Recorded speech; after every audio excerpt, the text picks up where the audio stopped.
Bonjour à toutes et à tous, ici Hélène de l'Étoile éveillée, j'espère que vous vous portez bien.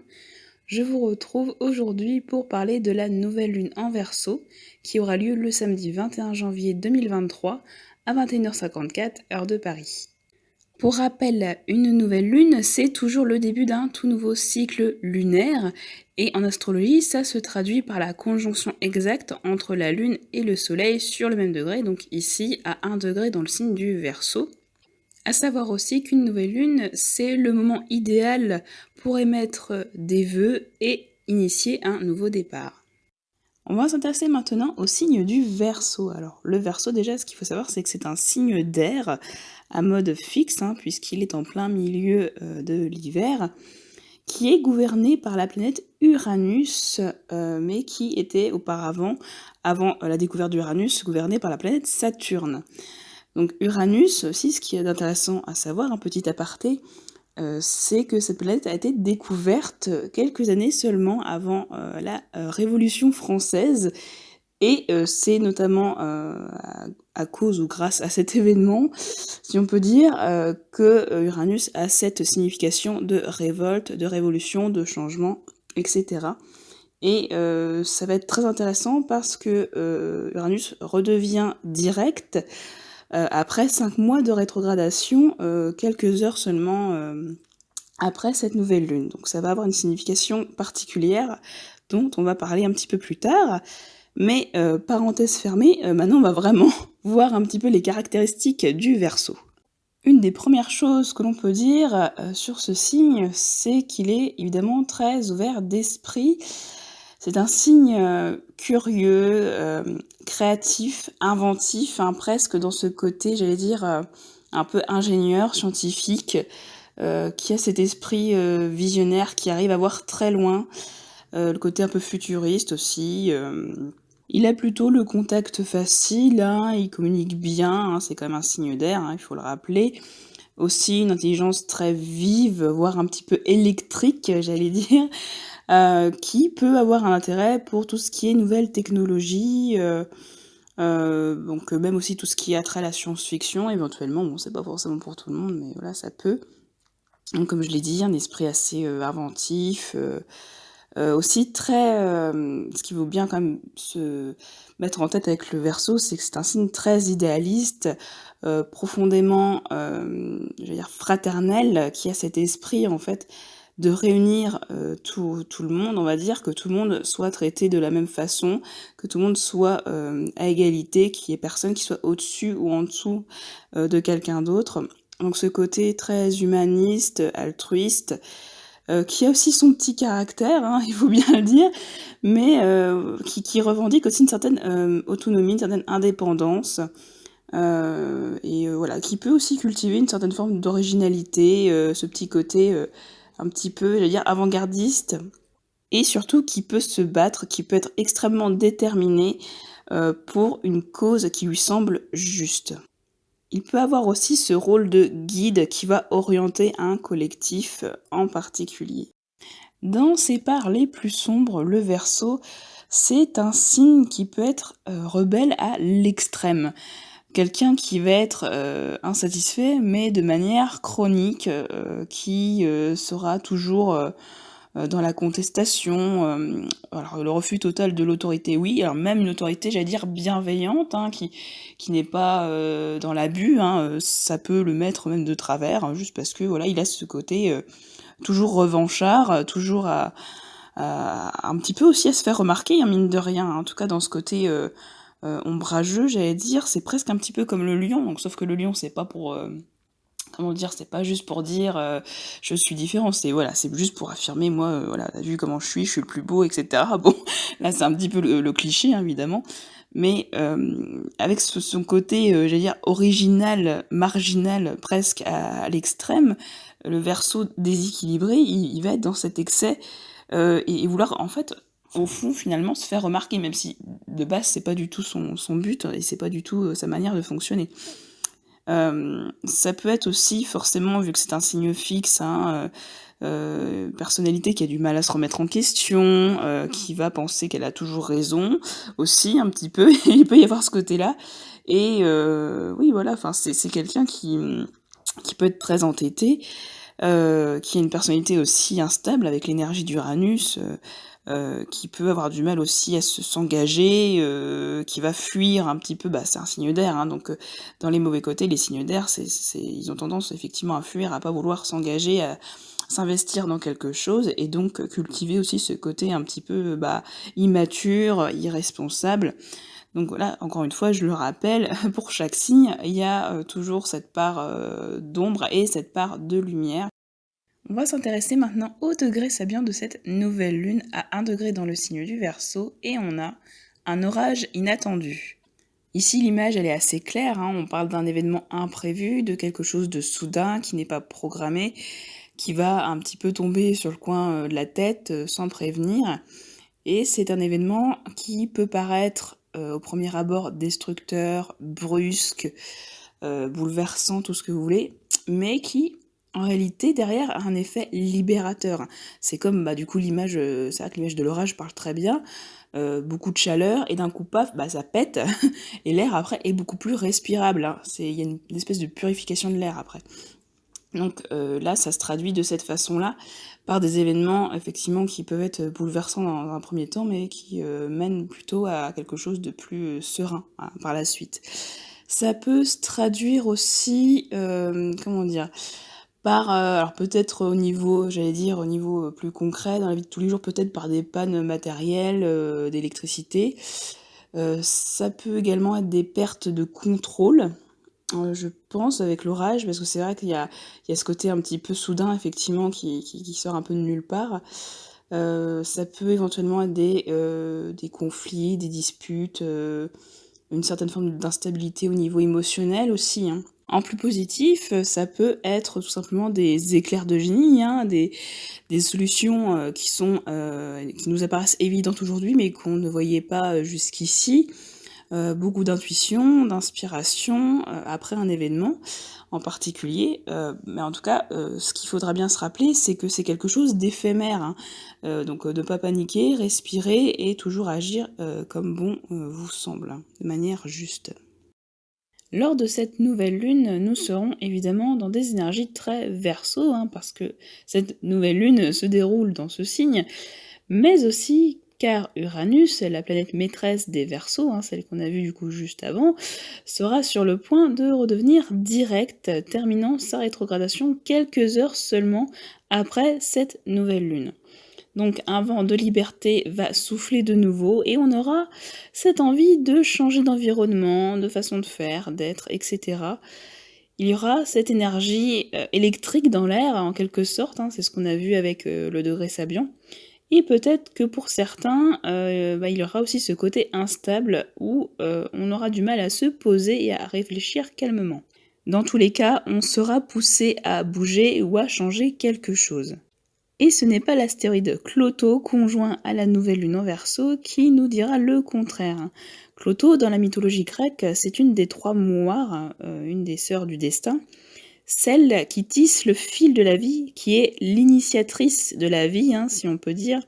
Et donc ici, elle va venir accentuer cette idée de nouveau départ, de début d'un tout nouveau cycle, hein, comme la nouvelle lune déjà l'indique. Et en Verseau, ça va nous parler d'idées, de concepts et de projets de cœur. Non loin de là, en Capricorne, conjoint également à cette nouvelle lune, se trouve Pluton. Alors Pluton, dieu des morts et des enfers dans la mythologie romaine, est aussi en astrologie la planète maîtresse des Scorpions.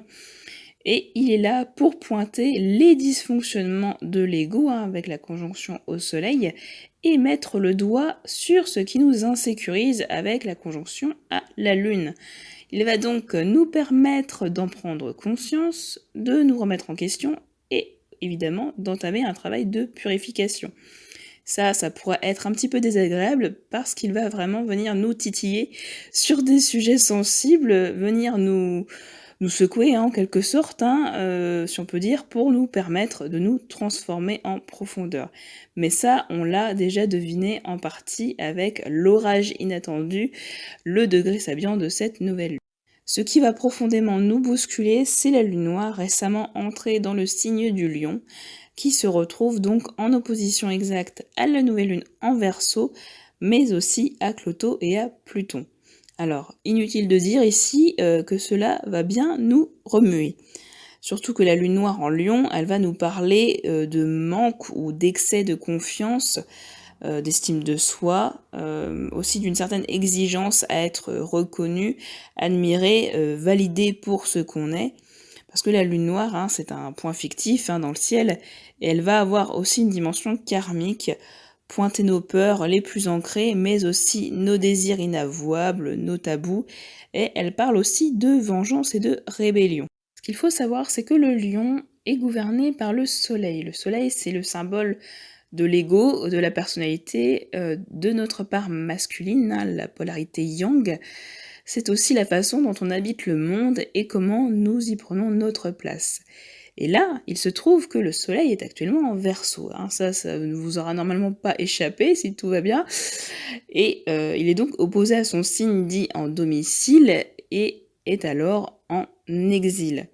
Il n'est pas du coup à l'aise et ne fonctionne pas au maximum de ses facultés. Et c'est pour ça qu'on dit que chez le Verseau, par conséquent, l'ego ne domine pas. C'est une personnalité altruiste et humble, en tout cas quand elle est équilibrée. Et avec cette opposition à la lune noire en Lion, tout le paradoxe est là, finalement. Il y a à la fois ce besoin absolu de reconnaissance, d'être vu, admiré, et en même temps, il y a cette volonté d'être libre de ses choix, et forcément ça va provoquer, pour certains en tout cas, un tiraillement intérieur intense qu'il faudra apaiser au mieux. Et c'est sans compter 2 astéroïdes conjoints à la lune noire en Lion qui viendront rajouter leur grain de sel. Alors, dans un premier temps, il y a Probitas, la probité, tout simplement. Et la probité, c'est l'intégrité, c'est le fait de respecter à la lettre les codes, les valeurs morales, les règles, enfin en gros les valeurs du Capricorne, si on résume. Et cette notion, elle va être très importante lors de cette nouvelle lune, car en plus de Probitas, il y a Liebe, qui est également conjoint à la lune noire en Lion. Alors Liebe, ce n'est pas l'amour en allemand, en tout cas en astrologie, il représente les codes sociaux, l'étiquette, le protocole, la diplomatie, entre autres. Donc ici, il est vraiment question de suivre, alors les règles peut-être pas, mais tout du moins une certaine morale, d'être rigoureux dans nos prises de position. Il va falloir conjuguer affirmation saine de soi et respect des valeurs morales. Et avec les énergies très Verseau, cela ne sera pas de tout repos, parce que le Verseau, c'est aussi le rebelle du zodiaque qui ne supporte pas les codes préétablis et n'aspire qu'à les bousculer et à les détruire. Et ça, bon, évidemment, c'est toujours dans le côté un petit peu excessif du Verseau. Nous avons aussi Jupiter en Bélier qui forme un trigone à la lune noire en Lion et de ce fait un sextile à la nouvelle lune en Verseau. Jupiter, dans la mythologie romaine, c'est le dieu des dieux. Il représente donc l'autorité, les lois, les codes sociaux, la justice, la morale, mais aussi l'optimisme et la bienveillance. Et en astrologie, il ne faut pas oublier que Jupiter, c'est une planète qui a tendance à démultiplier les énergies de tout ce qu'elle touche. Jupiter va donc attirer notre attention sur cette faille, cette blessure égotique, et va nous inviter à trouver un terrain d'entente, une harmonie possible entre ce besoin de liberté d'être et cette nécessité à agir de façon, entre guillemets, propre et éthique. Les valeurs de partage et d'altruisme étant nettement favorisées par Jupiter. Il faudra également mettre de l'eau dans son vin car ce dernier est en carré avec Mercure en Capricorne qui ne rétrograde plus au passage. Attention aux excès de confiance dans ce que l'on pense savoir car cela peut mener à des affirmations inconsidérées. Et attention également à ce côté, intolérant et moralisateur. Vraiment ce côté, détestable de j'ai tout vu, j'ai tout fait, moi je sais, et j'en fais qu'à ma tête, point barre. Pour d'autres personnes, cela pourra se traduire autrement, hein, plutôt par un mental omniprésent, hein, vu que Mercure, vous le savez, c'est la planète quand même du mental. Donc ce mental omniprésent, vous repassant en boucle tout ce que vous avez fait jusqu'ici, ce que vous avez fait de bien, de pas bien, etc. Et vous pouvez aussi avoir 1000 idées en tête et ne pas du tout savoir quoi en faire, comment les exploiter, avoir une vision très globale des choses, mais une difficulté à vous concentrer sur un but précis, par exemple. Avec cet aspect, il faudra donc prendre garde à trop d'optimisme, trop de confiance et bien étudier là où on met les pieds, hein, parce qu'il pourrait surgir de mauvaises surprises. Et ça peut aussi être, ça peut aussi se caractériser par un conflit avec une figure d'autorité, hein, que ce soit un patron, avec la justice, avec un parent, enfin voilà. Ça peut provoquer des quiproquos, des incompréhensions, voilà, en fonction des situations que vous vivez. Toujours dans ce même esprit, nous avons Moira en Taureau, qui est en carré, donc en aspect dissonant, à la conjonction de Vénus et de Saturne, qui eux sont en Verseau. Moira, c'est la moire, la sœur du destin dans la mythologie grecque, et elle représente donc la destinée de chacun. Et ici, il va incarner plus précisément l'incarnation de notre être véritable, le fait d'assumer qui nous sommes profondément en dehors de tout code social, du masque que l'on va mettre en société, tout simplement. Il y a donc ici un réel conflit intérieur, car on souhaite vivre en accord total avec qui on est, de ne plus nous cacher, mais en même temps, si vous voulez, il y a cette peur immense du regard des autres, de ce qu'ils peuvent penser, et surtout cette peur de ne pas être accepté tel qu'on est. Vénus représentant entre autres les liens sociaux et les valeurs. Et Saturne en carré, lui, ce qu'il va représenter, c'est les doutes, les frustrations et les peurs. Mais de manière globale, il va incarner les valeurs du Capricorne, hein, c'est quand même sa planète maîtresse au Capricorne. Et donc il va incarner la sagesse, la patience, mais aussi la rigueur, le sens du devoir et cette espèce d'ordre moral, hein, si vous voulez. On ressent donc une pression énorme, car on se dit justement que nous ne pouvons pas nous permettre, en ce moment, d'affirmer, de revendiquer pleinement qui nous sommes à cause de certaines obligations, alors que l'on s'impose nous-mêmes, hein, pour la plupart. Et cela peut également concerner la sphère amoureuse, hein, avec Vénus, mais aussi les relations amicales, puisque cette dernière se trouve en Verseau, et vous savez que le Verseau est associé à la maison 11, la maison des amitiés. Dans la même dynamique, nous avons l'astéroïde Artémis, en Taureau elle aussi, conjointe au nœud nord, donc aux objectifs d'évolution de l'âme, hein, et elle est en carré cette fois à la nouvelle lune en Verseau. Artémis, vous le savez peut-être, c'est la déesse de la chasse et de la lune dans la mythologie grecque. Elle est foncièrement indépendante et Artémis, elle ne supporte pas d'être soumise à quoi que ce soit. On retrouve donc encore cet esprit de contradiction. Donc d'un côté, une volonté de s'affirmer quoi qu'il en coûte, mais de l'autre, une crainte de ne plus être en sécurité, d'être même rejetée, hein, avec la lune. C'est particulièrement difficile d'accorder ces deux besoins en apparence contradictoires. C'est quelque chose que l'on retrouve en partie avec le carré entre Uranus en Taureau et Icare en Verseau. Alors Icare, c'est le fils de Dédale, l'architecte du labyrinthe du Minotaure, dont ils se retrouvent tous les deux enfermés. Alors pour s'en échapper, Dédale conçoit et fabrique des ailes avec de la cire, et ils parviennent tous les deux à s'échapper. Mais malheureusement, Icare n'écoute pas les conseils avisés de son père et vole trop près du soleil, hein, ce qui fait fondre la cire. Et donc, Icare, n'écoutant que son absolu de liberté, finit par tomber et malheureusement par mourir. Alors, ici, Icare représente typiquement un comportement immature, hein. Il ne pense pas aux conséquences de ses actes, n'écoutant que son ego et son envie de liberté au détriment de lui-même. Uranus en carré symbolise l'instabilité, l'inconstance. Il faut agir en fonction de son bien-être, ne pas chercher absolument à se rebeller contre un système juste pour le plaisir de se rebeller. Si on se révolte dans un esprit revanchard pour se prouver quelque chose ou pour prouver quelque chose à quelqu'un, être admiré par autrui, c'est uniquement par ego.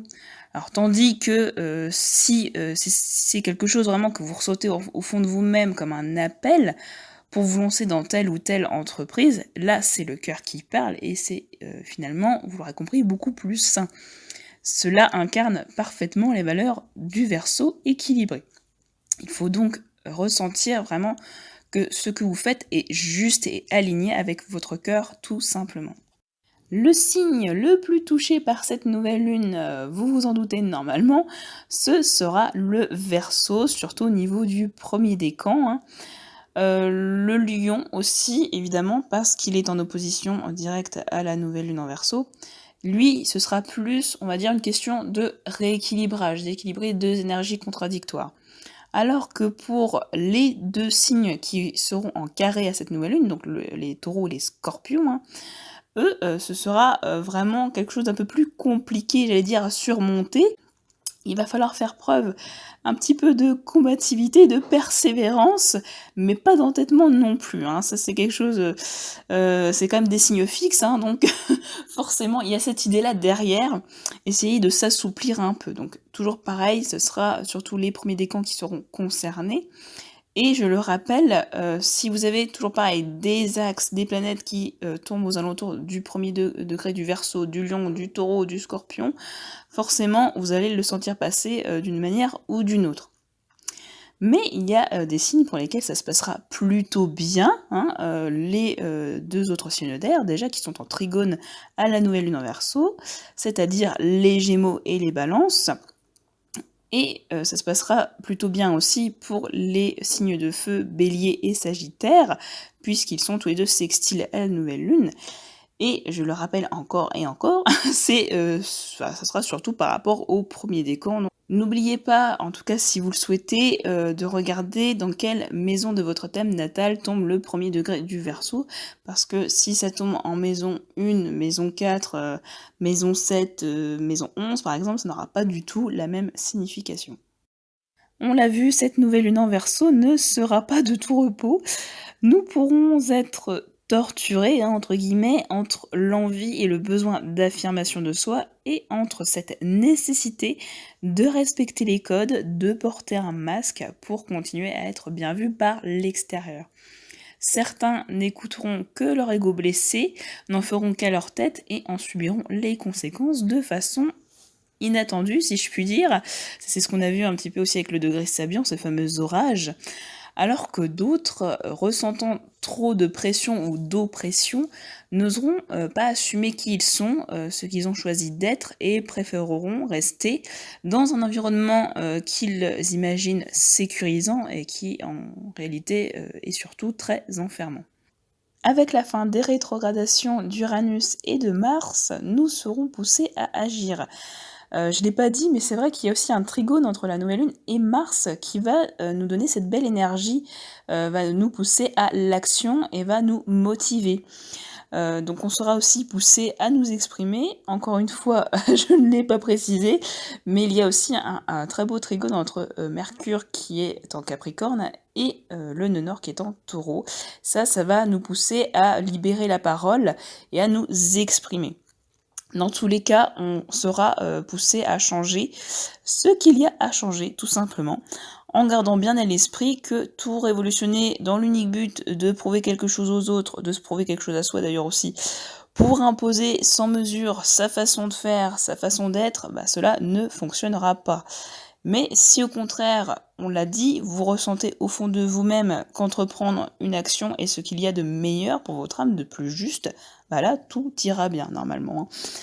Privilégiez dans n'importe quelle situation la voix de votre cœur et non pas celui de votre ego blessé. Finalement, la liberté, c'est de se connaître, de savoir qui on est, de prendre soin de soi et après d'agir, de faire nos choix en fonction de notre bien-être, tout en respectant évidemment ceux d'autrui. Et là, je cite Françoise Sagan, célèbre femme de lettres: « J'ai trop le désir qu'on respecte ma liberté pour ne pas respecter celle des autres. » C'est maintenant la fin de cette vidéo. Merci à vous de l'avoir écoutée jusqu'au bout. Si elle vous a plu, surtout, n'hésitez pas à la liker, la commenter et ou à la partager. Et si ce n'est déjà fait et que cela vous intéresse, vous pouvez aussi vous abonner à la chaîne pour ne rien louper des futures vidéos. Vous pouvez aussi me retrouver sur ma page Facebook à l'étoile éveillée-astrologie ou par mail à l'étoileéveillée@gmail.com. C'était Hélène de l'Étoile éveillée. Je vous souhaite de passer une nouvelle lune en Verseau aussi paisible que possible. N'oubliez surtout pas, le plus important, c'est de prendre bien soin de vous. À bientôt!